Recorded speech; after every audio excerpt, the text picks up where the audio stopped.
Here to talk about the North Korean threat and the U.S. military presence in the Pacific is Colonel David Shoemaker, commander of the 8th Fighter Wing at Kunsan Air Force Base in South Korea. He is featured in tonight's CBSN On Assignment report. Colonel, good to see you again. We spoke a few weeks ago on the upcoming CBSN On Assignment report. Has there been a noticeable change in the tone at the air base, in the threat level because of the growing tension with North Korea?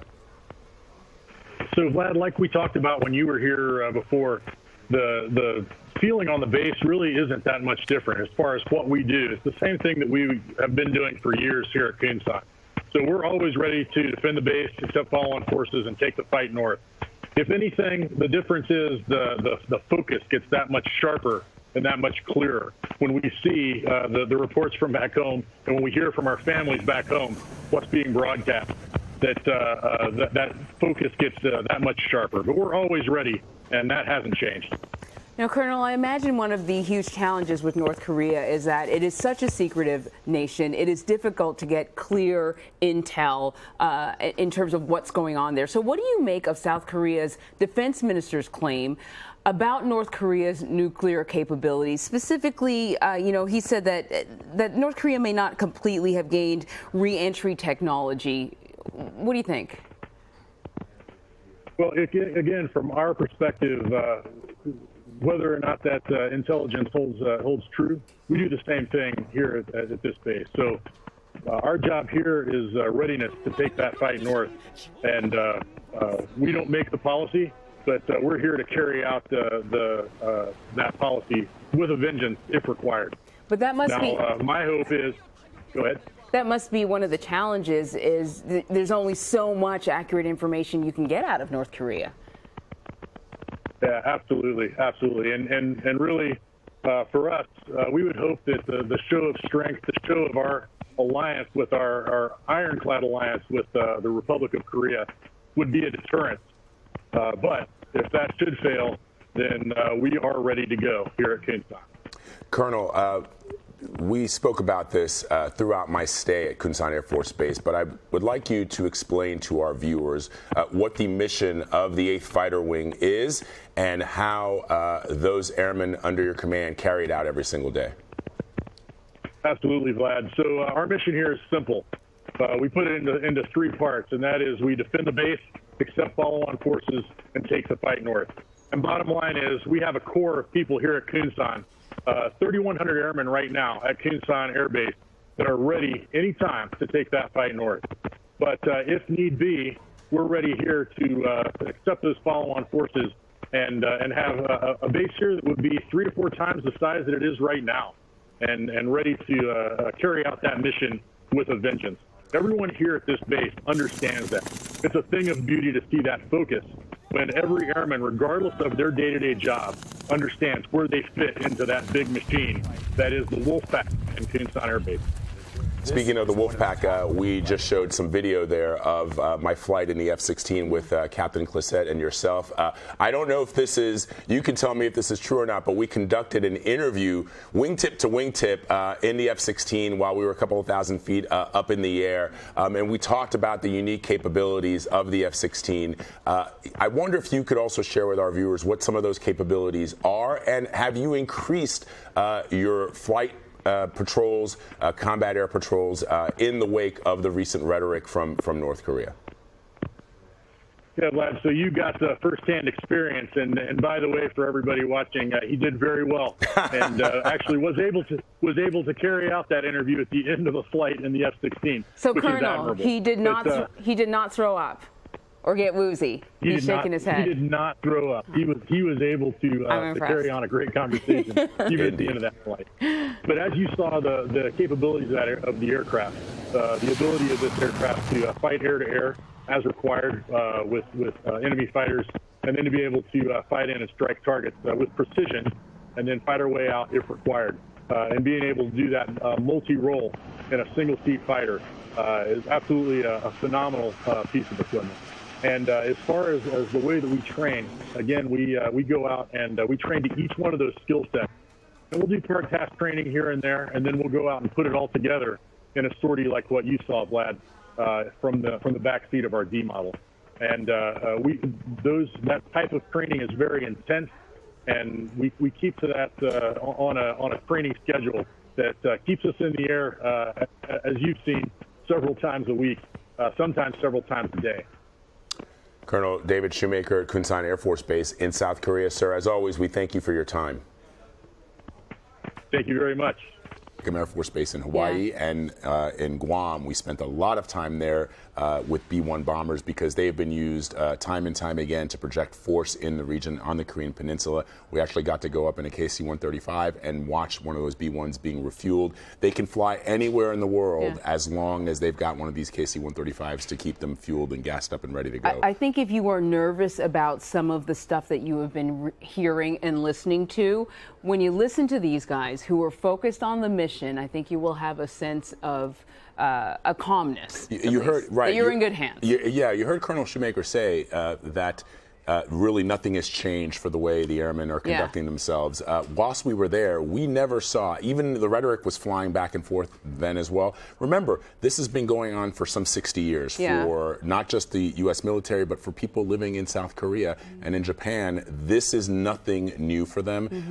We found that the soldiers, the airmen, the sailors that we talked to are prepared to fight today, tonight, if they need to, but that South Koreans are still pretty chill about it. They don't think about Kim Jong-un perhaps the way that Americans do, and we talk a little bit about that in the piece. So, it should be interesting. You get a little bit more background as to what exactly is happening out there. Very cool. North Korea best not make any more threats to the United States.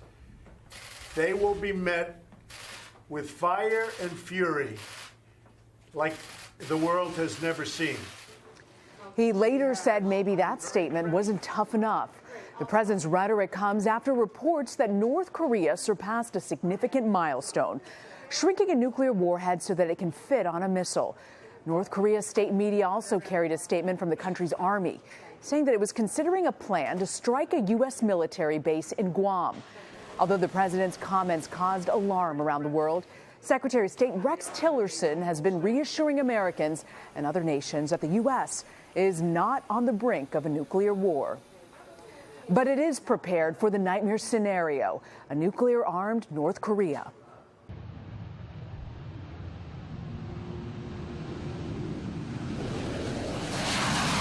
We decided to spend our time with the United States Air Force, specifically in the Pacific Theater, because we felt that that was the best way for us to get an understanding of how the United States was prepared to fight, if it should ever come to that, with North Korea. We first headed over to Kunsan Air Force Base in South Korea, which lies less than 200 miles away from the DMZ.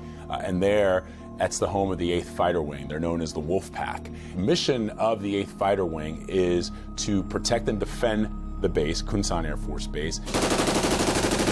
To accept fallen forces, that means accepting other assets from other bases should they fall or should there be any kind of potential conflict in some of the other bases in South Korea.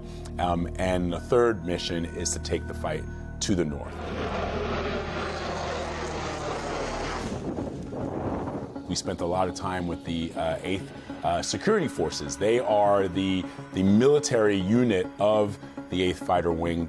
They are tasked with protecting and defending Kunsan Air Force Base. We're going to get up along this ridge and watch them engage.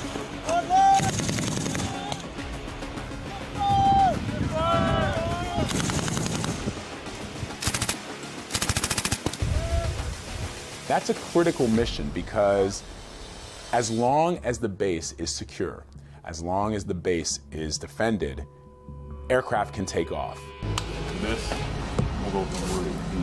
Right now, today, we're going up in the air in the tip of the spear, the F-16 Viper. It's going to be piloted today by Captain Ryan Clissett. He's going to take me up in the F-16, going to take us on a typical bombing run scenario.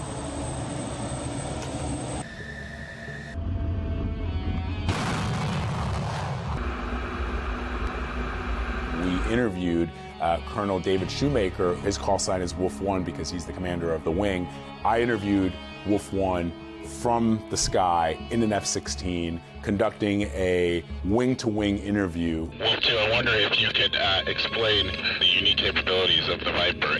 Now, what you saw today was some of that speed and agility that we have in the F-16. It is unique to have a single-seat aircraft that can go out and do that air-to-air mission, and then take bombs to the target and take care of the bad guys on the ground also. The F-16 that I was in has a glass canopy, so you could see all around you.